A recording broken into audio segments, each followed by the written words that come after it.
누누이 말씀을 드립니다만 창세기를 우리가 대할 때에 이스라엘 신화쯤으로 그렇게 생각하시면 안 됩니다.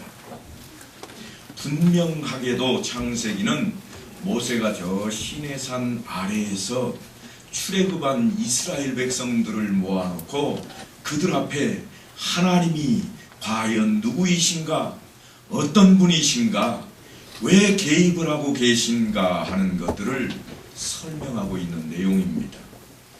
그러니까 누가 등장을 한다고 할지라도 그것은 그 사람을 알리기 위한 그러한 목적이 있지를 않고 오직 하나님이 누구신지에 목적이 있습니다. 그것을 마음속에 담고 창세기를 읽어 나가셔야 됩니다. 본문에는 하나님의 아들들이 사람의 딸들의 아름다움을 보고 자기들이 좋아하는 모든 여자를 아내로 삼는지라 이렇게 기록해 놓았습니다. 여러분, 전에 제가 창세기 시작하면서 아내에 대한 이야기를 했습니다. 아내를 하나님께서 왜 우리 인생들에게 허락하셨는가 그러면 돕는 배필로 허락하셨다 그랬습니다. 그런 하나님께서, 주님께서 과연 우리에게 뭐라고 말씀을 하시는가 하면 신랑이 우리를 찾아올 때 맞이하는 신부가 너희들이라. 그래서 우리를 아내라 그렇게 이야기합니다. 처음에는 남자를 위해서 여자를 만드시고 아내라 그러시더니 그 다음에 주님께서 말씀하실 때는 내가 신랑 되어 올 때 너희는 모두가 다 아내라, 신부라 그렇게 표현을 해 놓았습니다. 다시 말씀드리면 돕는 배필이라 그렇게 말씀을 했다고 하는 것입니다. 여러분, 지금 하나님의 아들들이 나오고 또한 사람의 딸들이 나오니까 과연 이들이 누구일까? 그래서 그리스 신화를 떠올리기도 합니다만 신화나 신화적인 존재와는 전혀 관계가 없는 내용입니다. 왜냐하면 하나님의 아들들은 영적인 존재를 말하고 있고 사람의 딸들은 하나님을 모르는 육적인 존재를 말하고 있기 때문입니다. 왜 하필이면 하나님의 아들들이 사람의 딸들을 쫓아갔다고 성경이 말씀하고 있을까요? 분명히 하나님의 아들들은 영적인 것을 말하고 있습니다. 그렇다면 사람의 딸들, 그들을 아내로 삼는다 그랬는데 이것은 무엇을 의미하는 것일까? 다름이 아닌 세상적인 것으로 아내를 삼는다 그런 이야기입니다. 여러분, 아내는 돕는 배필이라 그랬습니다. 여러분이 세상적인 것으로 돕는 배필을 삼기 시작했다 그런 이야기입니다. 때로는 돈을 돕는 배필로 여겨서 돈만 있으면 되겠다. 세상 살아가는데 돈만 있으면 안 될 것이 무엇이냐. 때로는 명예를 돕는 배필로 생각해서 내게 명예만 주어진다면 까짓것 다른 것은 무슨 소용이랴. 때로는 권력을 돕는 배필로 생각해서 권력만 잡으면 내가 세상 살아가는데 다른 것 없어도 충분히 살아갈 수 있겠다. 그래서 돕는 배필로 여기기 시작했다고 하는 것입니다. 이것이 우리 인생들에게 주어져 있는 문제점들입니다. 지난 시간에도 말씀을 드렸지만 창세기에는 항상 두 가지의 계보가 등장을 합니다. 세상을 살다 보면 이 두 계보가 서로 혼합되는 경우를 흔히 보게 됩니다. 그런데 이렇게 혼합될 때 생물학적으로 우리가 학교에서 중학교쯤 되었을 때 혹은 고등학교쯤 되었을 때 이것은 연대에 따라 틀리기 때문에요. 그때 우리가 무엇을 배웠는가 하면 우성인자의 법칙을 배웠습니다. 열성인 것보다는 우성인 것이 더 많이 두드러지게 나타난다. 하지만 신앙적인 것은 그렇지를 못합니다. 인간의 죄성이 있어서 신앙적인 것에 들어가면 오히려 반대 현상이 나타납니다. 육적인 자가 영적인 인자를 눌러버립니다. 처음부터 내가 예수를 더 이상 믿지 않겠다고 다짐하고 교회 문을 나서는 사람은 흔하지 않습니다. 누가 천국 가는 것을 싫어하겠습니까? 그래서 나는 절대로 예수 안 믿겠다, 마음속에 그렇게 가지고는 있어도 천국에 가지 않겠다, 그런 생각은 갖지를 않습니다. 그래서 문턱을 나서면서 내가 교회에 2번 다시 나오나 봐라 하지만 천국에 나는 절대로 안 간다 하고 나서는 사람은 없다고 하는 것입니다. 처음인데 이번 한 번만 빠지자, 그런다고 무슨 흔적이나 나겠느냐.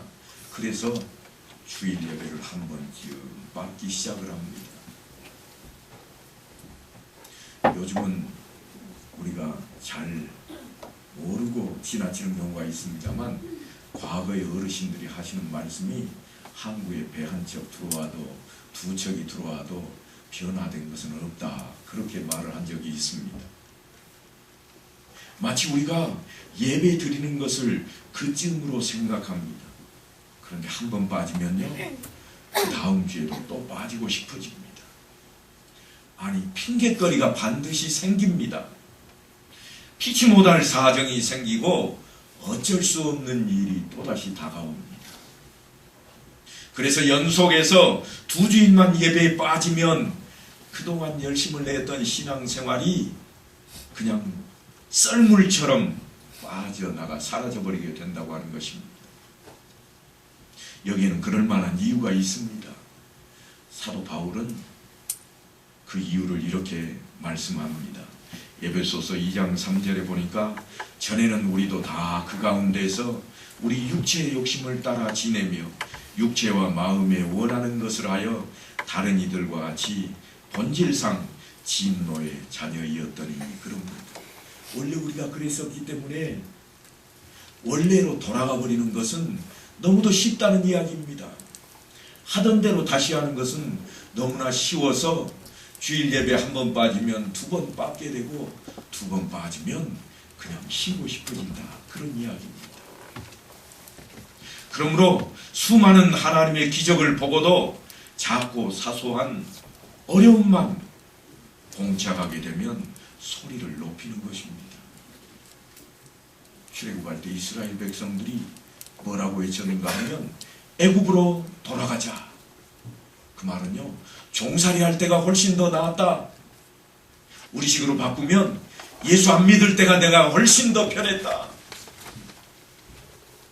그때는 내가 아이들하고 같이 산에도 놀러도 가고 꽃놀이도 가고 그랬는데, 이게 뭐냐? 예수 믿고 나니까 꽃놀이 한번 못 가게 되고 가을철에 단풍도 못 보겠다. 그래서 애굽으로 돌아가자, 옛날로 돌아가자, 그렇게 외치는 사람들이 생긴다고 하는 겁니다. 광야에서 모세를 따르던 이스라엘 백성들과 우리들의 소리입니다. 그러니까 여러분이 신앙적으로 생각할 때 선줄로 생각해서는 절대 안 됩니다. 언제나 넘어질까 주의를 놓치지 말아야 됩니다. 다시 본문으로 돌아가겠습니다. 아내로 삼는지라. 아내가 뭐라고요? 돕는 배필이라. 아내로 삼았다. 영적인 존재가 육적인 존재와 한 몸이 되었다는 말입니다. 한 몸으로 결합되었다. 그런데 그 이유가 뭐냐 그러니까 사람의 딸들의 아름다움을 보고, 영적인 아름다움을 본 것이 아니라 육적인 아름다움을 보았습니다. 천국에서 어떠한 모습일까를 본 게 아니라 지금 당장 어떨 것인가, 이거를 본 것입니다. 당장 생각하니까 목구멍이 포도청이요. 당장 생각하니까 저 친구는 나보다 훨씬 못했는데 차려입은 거 보니까 훨씬 나아 보이네. 나도 차려입고 싶다. 그것을 들여다보기 시작하는 겁니다. 내 손에는 밋밋한데 저 친구 손에는 반짝거리는 게 있네. 나는 어찌하면 저렇게 될까? 돈이로구나. 그래서 세상적인 것을 눈독 들이기 시작을 하는 겁니다. 이게 하나님의 아들들이 사람의 딸들의 아름다움을 보기 시작한 내용입니다. 제가 될 수 있으면 여러분들에게 히브리에 대한 이야기를 않고 넘어가려고 노력을 하는데요. 요 근래에는 제가 히브리에 대한 이야기를 좀 종종 하고 있습니다. 왜냐하면 그들 이야기를 좀 해야 되겠기에 그렇습니다. 과연 모세가 왜 이렇게 말했을까? 그것 때문에 제가 히브리어를 이야기하는데 오늘도 단어 하나를 좀 말씀을 드려야 되겠습니다. 그 단어가 라라는 단어가 있습니다. 한번 따라서 하시죠. 라. 우리 단어로는 이렇게 말하면 히브리인들 못 알아들어요. 하지만 우리끼리는 알아먹습니다. 라가 뭐냐 그러면 보다 하는 동사입니다. 눈으로 본다. 여러분 우리나라에도 본다 하는 말을 쓰여지는 데가 많이 있습니다. 그런데 우리나라 사람들은 어떨 때 쓰는가 하면 손을 들어서 많이 이야기합니다. 어떻게 해요? 야 저놈 한번 손 봐야 되겠다. 그 말이 뭐예요? 그 사람 쫓아가서 손도 들고 이렇게 보는 건가요? 아니잖아요. 아니에요. 그런데 우리는 손 본다 그러잖아요. 그럴 때만 손 본다고 그러는가요? 손 안 들고 자네도 이제 손 좀 봐야 되겠네. 그 말은 뭐예요? 자식 본다는 이야기예요. 손주 본다고요? 전혀 다른 이야기잖아요. 그런데 히브리어에도 그렇게 내용들이 똑같이 우리가 말은 하지만 내용이 다양하게 쓰입니다. 오늘 이 라라고 하는 동사를 제가 말씀을 드렸는데 이게 뭘 설명하려고 하는가 하면 사람의 딸들의 아름다움을 보고 할 때 이 본다는 말 때문입니다. 본다 하니까 눈으로 이렇게 살짝 한번 보는 힐끔거리고 보는 이런 거를 말하는 게 아니에요.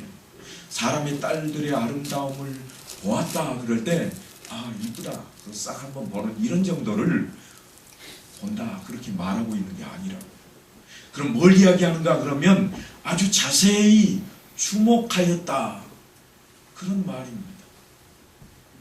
우리식으로 더 제대로 맞게 이 말을 표현하면 어떤 내용이 되는가 하면 탐닉했다고 하는 한자어를 써야 됩니다. 탐닉이 뭐죠? 뚫어지게 보고 즐기는 거예요. 눈은 보고 있고 마음은 즐기는 것을 탐닉한다 그럽니다. 그런데 그것도 보는 거잖아요. 지금 여기에 사람의 딸들의 아름다움을 보고 하는 이 보고가 그 내용입니다. 사람의 딸들을 눈으로는 보고 마음으로는 즐기고 있는 거예요. 영적인 존재가 육적인 존재의 아름다움, 겉으로 드러나는 미모에 빠져서 탐닉하고 그리고는 한 몸이 되어버렸다. 그래서 아내라는 단어를 동원시키고 있는 겁니다. 그래서 하나님께서 그런 인간의 모습을 보시고 하시는 말씀이 이렇습니다. 나의 영이 영원히 사람과 함께 하지 아니하리니 이는 그들이 육신이 됨이라. 그러나 그들의 날은 120년이 되리라. 이전에 나이가 사람들이 몇 세까지 살았죠? 1000살 가까이 산 거예요. 사람들이 1000년을 산 거예요. 969세까지도 살았던 인물이 있잖아요. 그런데 하나님께서 뭐라고 그랬는가 하면 이제는 몇 살까지만 살게 하겠다고요? 120년까지만 살게 해버리겠다. 그런데 왜 그렇게 됐는가 그러면 하나님의 영을 거두어 가셨기 때문이라 그럽니다. 내 영을 거두어 가겠다. 왜냐하면 저들이 육신이 되어버렸다. 육적인 인간이 되었으므로 이제는 거두어 가야 되겠다. 그래서 거두어간 표시로 120년만 살게 해버리겠다. 여기에 나의 영이라 하는 것은 성령 하나님을 말하는 겁니다. 그런데 이 성령이 사람과 왜 함께 할 수 없게 되었는가 하는 그 까닭이 뭐냐 하면 육신이 된 까닭이라 단순히 살과 피를 지닌 육체가 되어버렸다 그 말입니다.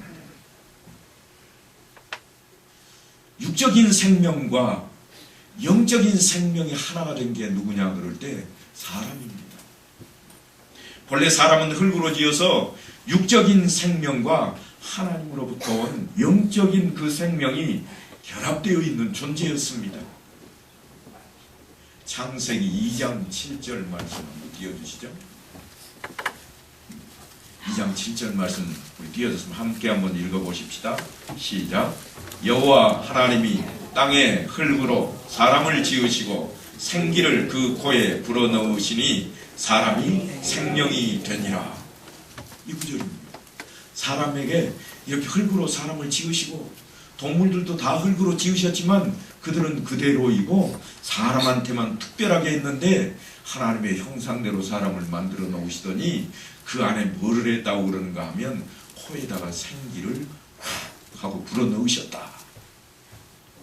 그렇게 설명을 해놓고 있습니다. 그랬더니 뭐가 되었다고요? 생명이 되었다. 살아있는 영이 되었다. 사람이 영이 되었다 그 말입니다. 영적인 존재가 되었다. 육적인 존재가 아니다. 사람은 지금 그렇게 표현을 해 놓았습니다. 그런데 그만 그 영을 상실해 버린 겁니다. 그 영을 하나님께서 거두셨다. 그렇게 표현해 놓았습니다. 성령이 거하실 곳을 사람 안에서는 더 이상 이제 찾지 못하겠다. 그런 말씀입니다. 성령이 거하실 때에는 우리 인생들이 영적인 존재가 되는 것입니다. 사도 바울이 고린도전서 3장 16절에 가면 뭐라고 그러는가 하면 너희는 너희가 하나님의 성전인 것과 하나님의 성령이 너희 안에 계시는 것을 알지 못하느냐. 이게 무슨 말이에요? 너희 안에 생기가 들어와서 너희가 영이 존재하는 생명이 된 것을 왜 모르고 있느냐? 언제 이야기예요? 예수님께서 이 땅에 다녀가신 이후의 이야기입니다. 하나님께서 성령을 거두신 다음에 주님께서 성령을 다시 우리에게 약속하셨잖아요. 뭐라고 약속하셨어요? 주님께서 내가 가면 너희에게 무엇을 보내주겠다고요? 보혜사 성령을 너희에게 보내주시겠다. 약속을 했잖아요. 그리고 주님께서 뭐라고 약속을 하시는가 하면 내가 너희와 항상 어떻게 하겠다고요? 함께 하겠다. 그 말씀은 뭔가 하면 예전에 하나님께서 인생을 만드실 때 그때로 회복시켜서 너희 안에 성령을 부어넣으실 것이라. 그래서 우리가 생명이 되었다 그 말입니다. 그 말을 멋들어지게 표현한 것이 뭔가 하면 너희가 하나님의 성전이다. 왜냐 하니까 너희 안에 하나님이 계시지 않느냐? 너희 안에 하나님이 계시지 않느냐? 그런데 우리는 때로는 하나님이 안 계신 것처럼 그렇게 살아갑니다. 하나님을 저 안방 안에다 가둬놓고 문 다 잠궈놓고 절대로 나오면 안 됩니다. 들키면 안 돼요. 다른 사람들이 알아보면 안 돼요. 절대 나오지 마세요. 그래놓고 식사 시간에도 혼자 속으로 하나님 아시죠? 나 이제 밥 먹습니다. 감사합니다. 그렇게 시작하는 게 인생들의 모습 아닙니까? 그러다 어느 찰나에 답답하신 성령께서 문을 열고 나오셔가지고 제발 답답해서 나 못 있겠다. 그러고 나오시면 어떻게 해요? 볼 때만 보라지 뭐. 그리고는 고개 팍 숙이고 하나님 감사합니다. 잘 먹겠습니다. 건강하게 해주십시오. 그렇게 기도하는 게 우리 인생들의 모습이잖아요. 하나님 우리와 항상 함께 하시지만 드러나시는가 드러나지 않는가는 여러분의 손에 달려 있습니다. 사람은 본래 생명이었습니다. 살아있는 영입니다. 그런데 그만 그 영을 상실해 버렸던 것입니다. 성령이 거하실 곳을 사람 안에서 더 이상 찾을 수 없게 되었다고 하는 것입니다. 육신이 되어버린 사람들을 향해서 하나님께서는 한 차례 더 선고를 하십니다. 뭐라고 그러시는가 하면 그러나 그들의 날은 120년이 되리라.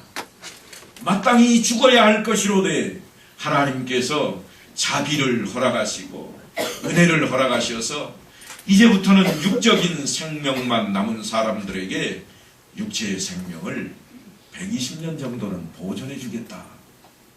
그래서 우리 인생들이 그 이후로는 120여 세까지 사는 인물들이 나오는 겁니다. 관리를 잘하는 사람들은 120세가 되도록 살고 그렇지 않으면 더 빨리 가게 되었다. 그런 이야기입니다.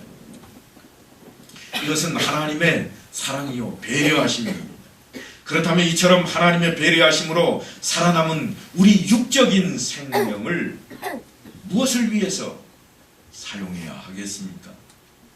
그것은 잃었던 영적인 생명을 회복하는 기회로 삼는 것입니다. 이것이 하나님께서 사람들에게 육적인 생명을 보존시켜 주신 이유입니다. 육적인 생명이 살아있는 동안에 우리가 해야 할 일이 무엇인가 자명해지지 않았습니까? 죽은 영혼을 살리는 일, 그것은 성령으로 하여금 내 안에 거하도록 그렇게 하는 일입니다. 요한복음 15장 7절로 8절에 보면 주님께서 이렇게 말씀을 하십니다. 너희가 내 안에 거하고 내 말이 너희 안에 거하면, 어렵게 설명하지 않았습니다. 내가 너희 안에 거하면 이렇게 말씀하지 않고 내 말이, 주님의 말씀이 그렇게 이야기하고 있는 겁니다. 너희 안에 거하면, 그러면 무엇이든지 원하는 대로 구해라. 그리하면 이루리라.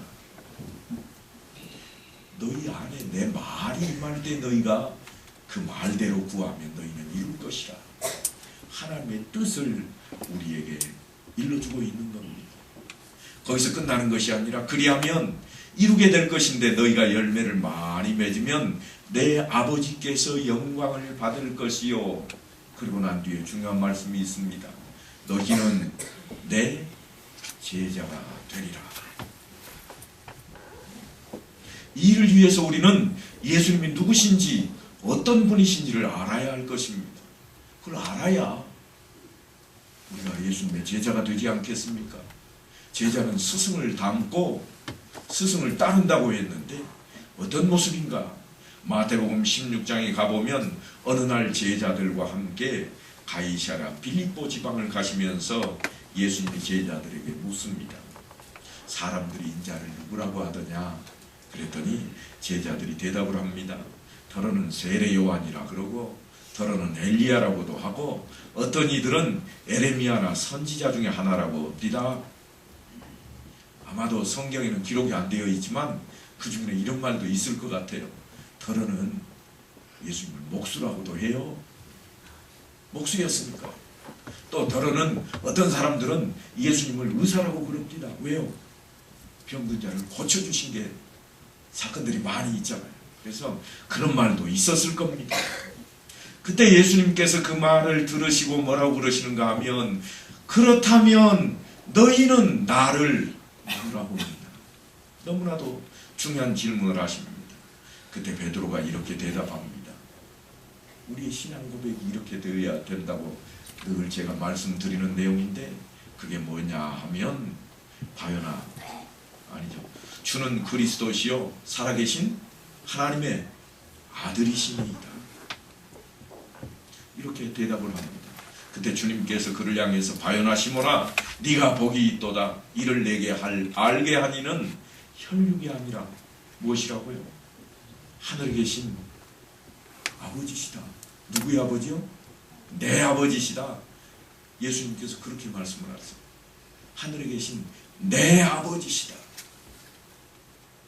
그 주님께서 너희의 아버지시라고도 말씀을 하시지만 지금 이 순간에는 바로 내 아버지시다. 그러니까 내가 하나님의 아들이다. 내가 성자다. 그렇게 스스로 고백을 하고 있는 모습입니다. 그러니까 베드로의 대답은 육적인 그런 경험이나 교육을 통한 것이 아니라는 거예요. 예수님이 끌고 다녀서 잘 가르쳐 놨더니 그래 내가 가르친 대로 대답 잘하는구나. 이런 말씀이 아니에요. 스승이 제자들에게 질문을 할 때는 자기가 가르쳐준 것 그대로 말하기를 바라잖아요. 아 그래 내가 그렇게 가르쳤지. 그거 한번 생각해봐. 그렇게 할 텐데 예수님께서 뭐라고 그러는가 하면 그거는 이 혈육을 타고난 사람이 가르친 게 아니다. 내 아버지께서 알게 하신 것이다. 얼마나 그 출처를 분명하게 설명하고 있는지 모릅니다. 그러니까 그 출처가 성령이라고 그렇게 말씀을 하고 있습니다. 만일 경험을 통해서 예수님을 목수라고 고백하는 사람들이라면 집에 의자가 부러지면 그거 들고 예수님 찾아올 것이고 예수님을 의사라고 고백했던 사람들이라면 병 났을 때, 병 들었을 때만 예수님을 찾아올 것입니다.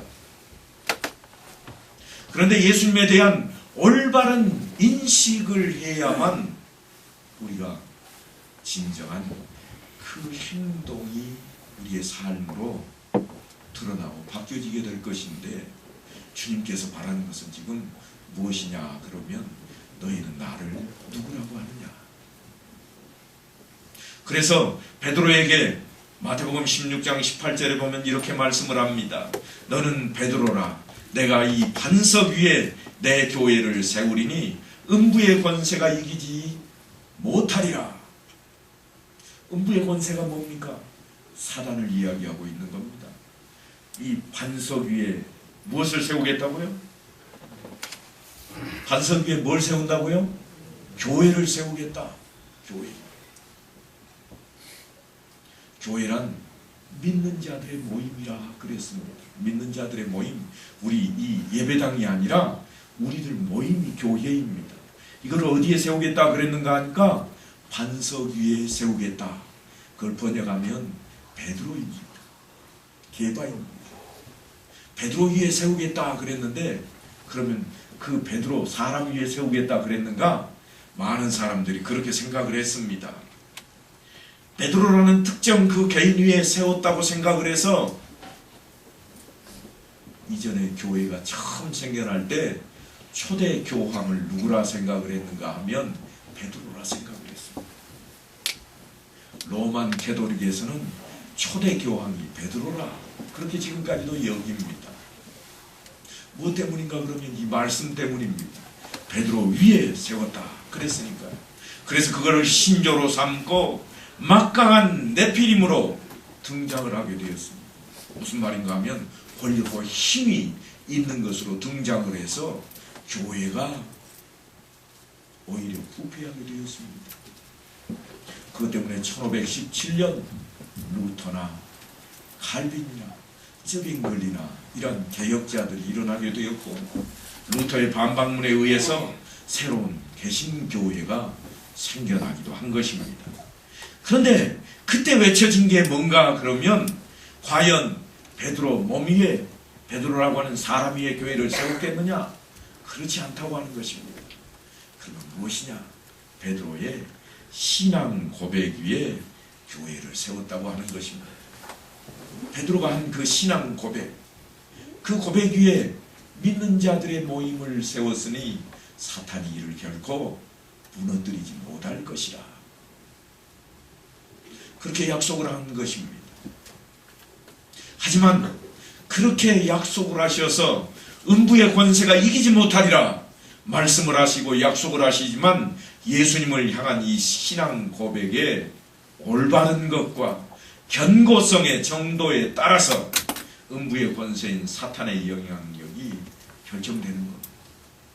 목사님, 그러면 넘어지는 사람들은 왜 넘어집니까? 넘어지는 사람이 왜 생기는가 하면 베드로 사도가 이렇게 이야기합니다. 베드로전서 5장 8절에 보면 근신하라, 깨어라, 너희 대적 마귀가 우는 사자같이 두루다니며 삼킬 자를 찾나니 너희는 믿음을 굳건하게 하여 그를 대적하라. 믿음이 연약해지고 약해지면 사탄이 너희를 칠 것이라. 그 이야기입니다. 제가 종종 설명을 드립니다만 예수를 믿는 자에게는 귀신이 근접을 못한다 자신이 있습니다. 그런데도 불구하고 귀신 들린 자가 나옵니다. 왜요? 믿음이 약해져서 무너져 버리면 우는 사자처럼 덤기는 저 사탄의 무리가 있기 때문입니다. 그래서 어떡하라고요? 근신하고 깨어라, 이 말씀이 나오는 겁니다. 느슨하게 대충 그렇겠구나 하고 믿으면 아담과 하와처럼 사정없이 음부의 권세로부터 공격을 받게 되는 것입니다. 그러나 확실히 굳게 믿으면 절대로 사탄의 권세가 우리를 흔들지 못합니다.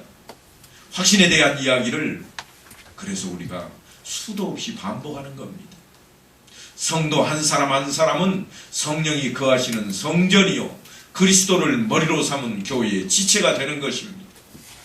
확실한 믿음과 굳건하고 올바른 신앙 고백 위에 우리 자신을 세워야 합니다. 예수님의 축복은 이어집니다. 예수님께서 마태복음 6장 19절에 보니까 내가 천국 열쇠를 네게 주리니 네가 땅에서 무엇이든지 매면 하늘에서도 매일 것이요 네가 땅에서 무엇이든지 풀면 하늘에서도 풀리리라. 엄청난 특권입니다. 그런데 이 특권이 무엇을 의미하는지 정확하고 올바르게 알아야만 합니다. 이 특권이라고 하는 것이 내가 하나님을 누구보다도 더 잘 믿으니 내가 기도하면 무엇이든지 들어주신다는 그런 의미가 아닙니다. 이 문답의 본질을 알아야 합니다. 질문의 요지는 뭔가 하면 예수님을 어떤 분으로 알고 있는가 하는 겁니다. 너희는 나를 누구라 하느냐? 이것으로부터 시작입니다. 그저 기적이나 일으키는 그러한 분으로 생각한다면 잘못된 이야기다 그 말입니다. 예수님을 누구라고 하느냐? 그것은 다름 아닌 예수님이 그리스도시요 살아계신 하나님의 아들이신 것으로 믿어야 된다고 하는 겁니다. 그때에서야 비로소 우리에게 이 천국 열쇠가 주어지는 겁니다. 그것이 있어야 어디를 간다고요? 천국에 들어가게 된다 그 말입니다. 아무나 천국 시민권이 그냥 오는 게 아니라 예수는 내 그리스도시다. 내 구주라. 예수는 살아계신 하나님의 아들이시다. 그것을 확실하게 믿는 자, 믿는 자에게는 뭘 주었어요? 영생을 주셨다. 이미 주셨습니다. 줄 것이다가 아니고 이미 주신 것입니다. 그래서 하나님의 뜻이 무엇인지 비로소 우리가 알게 되는 겁니다. 아, 하나님 이제 알겠습니다. 예수님을 주님으로 고백하고 성령을 받으니까 하나님께서 내게 무엇을 하기를 원하시는지 이제 알겠습니다. 지금까지는 내가 원하는 대로 묶어달라고 밤낮 졸라댔지만 이제는 하나님의 뜻을 알겠습니다. 하나님 뜻대로 내가 풀게요. 지금까지 내 뜻대로 풀어달라고 그래서 봉사도 하고 전도도 하고 헌금도 했는데 그래서 이제나 저제나 언제나 풀어주실까? 내 사업 잘되게 해주실 날 언제까? 그렇게 생각했는데 아 이제 하나님 뜻 알겠습니다. 이제는 하나님 뜻대로 하겠습니다. 이게 우리의 변화되어야 할 모습입니다. 만약 그렇게 된다면 하나님께서 그러실 것입니다. 사랑하는 아들아 그래 이제야 알겠느냐? 이제는 네가 원하는 소원대로 해주마. 그래서 무엇이든지 구하라. 그러면 이루리라 하는 말씀이 등장을 하는 겁니다. 천국 열쇠는 열심히 옛날 우리의 조상들이 했던 것처럼 치성을 드린다고 우리 앞에 주어지는 것이 아닙니다.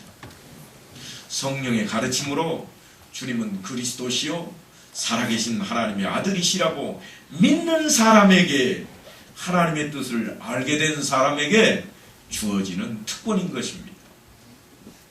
그런데 오늘 본문에 보니까 창세기 6장 6절입니다. 뭐라고 그랬는가 하면 땅 위에 사람 지으셨음을 한탄하사 마음에 근심하시고 하나님이 사람 만드신 것을 한탄하십니다. 일찍이 하나님은 세상을 창조하시되 특별히 사람을 만들어 놓고는 뭐라고 그랬는가 하면 사람을 자기 형상대로 만드시고 보시기에 힘이 좋았더라. 다른 거 만들어 놓고는요 좋았더라 그렇게 표현이 되어 있지만 사람을 만들어 놓고는요 그냥 좋은 게 아니라 힘이 좋았더라. 그런데 그 하나님이 마음에 한탄하시고 근심하셨다 그랬습니다. 모세가 지금 이스라엘 백성들에게 하나님이 어떤 분인지 아느냐? 하나님이 근심하셨단다.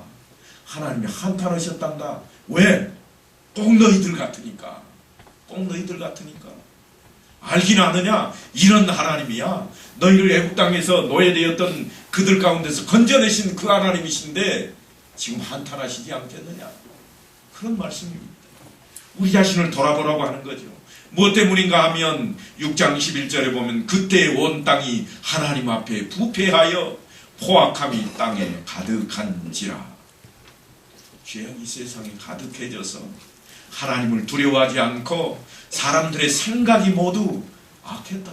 세상 것만 쫓아갔다 그 말입니다. 오늘날도 우리가 살고 있는 이 땅이 죄악으로 만연해 있습니다. 하나님을 모르는 사람들로 가득합니다. 겉모습은 하나님의 아들이지만 원하는 것은 사람의 딸들과 같다면 그것은 고대로부터 악명 높았던 네피림과 용사들과 같을 것입니다. 바닷물에는요 소금이 2% 내지 3% 정도 녹아 있다고 그럽니다. 그런데 그 작은 소금의 양이 바닷물을 썩지 않게 합니다. 작은 양일지라도 파도와 함께 거대한 바다를 썩지 않게 만들어 버립니다. 그래서 주님께서는 우리에게 뭐라고 그러는가 하면 너희는 세상의 소금이라. 너희가 적다고 생각하느냐? 너희들이 움직이기만 하면 세상은 썩지 않는다. 가만히 있지 말라는 겁니다. 그게 파도처럼 함께 해야 될 우리의 모습입니다. 바닷물이 가만히 있으면 고여 있으면요 바닷물도요 썩어요. 태풍이 없으면 잔잔한 바다는 녹조가 생기고 또는 홍조가 생겨서 썩어버립니다. 소금이 있다고 안 썩는 게 아니에요. 가만히 있으면 썩습니다. 그런데 언제 썩는 것이 없어지는가 하면 태풍이 한번 쫙 지나가고 나면 우리가 피해는 당할지라도 바다는요 살아납니다. 이게 바다를 살리는 원리예요. 너희는 세상의 소금이라. 그래 나는 소금이야. 가만히 있자. 세상 그대로 썩습니다. 이 세상이 썩는 이유입니다. 어떻게 해야 썩지 않느냐? 움직여야 된다 그 말입니다. 파도처럼 열심히 움직여야 그래야 세상이 썩지 않는 것입니다. 신자는 생명이신 예수 그리스도를 담는 그릇과도 같습니다. 하나님의 뜻을 읽어내는 돋보기와도 같습니다. 세상을 썩지 않도록 막아주는 방부제와 같은 모습입니다. 그 맛을 잃어버리면 소금이라고 할지라도 밖에 내버려져서 짓밟힐 뿐입니다. 사랑하는 성도 여러분, 우리는 이제 정말 우리 안에 거하시는 성령을 제대로 드러내는 삶을 살아야 되겠습니다. 우리가 그분 안에 살아가야 합니다. 사도 바울은 우리에게 이렇게 당부합니다. 디모데후서 1장 14절 말씀입니다. 한번 좀 띄워주시고요. 이 말씀만 읽고 말씀을 마치도록 하죠. 우리 함께 읽겠습니다. 시작.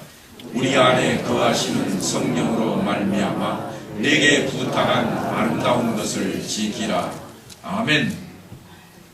아름다운 것을 보고 쫓아갔다 그런 사람들인데 누구의 아름다움이요? 세상의 아름다움, 사람의 딸들의 아름다움을 보고 쫓아갔던 그러한 사람들에게 이제 뭐라고 그러는가 하면 너희가 성령으로 말미암아 너희에게 부탁한 아름다운 것을 지켜라. 영적인 아름다움을 지키라고 하는 겁니다. 세상 것에 쫓아가고 따라가지 말고 너희의 것을 지키라. 사람의 딸들의 아름다움이 아니라 성령 안의 아름다운 것을 지키라는 것입니다. 이것이 우리에게 주어진 하나님의 자녀로 사는 법입니다. 육적인 아름다움, 세상적인 그러한 것을 더 이상 쫓지 않고 성령으로 말미암은 아름다움을 찾아 성령의 열매를 다 맺는 성도들 되시기를 간절히 축원합니다.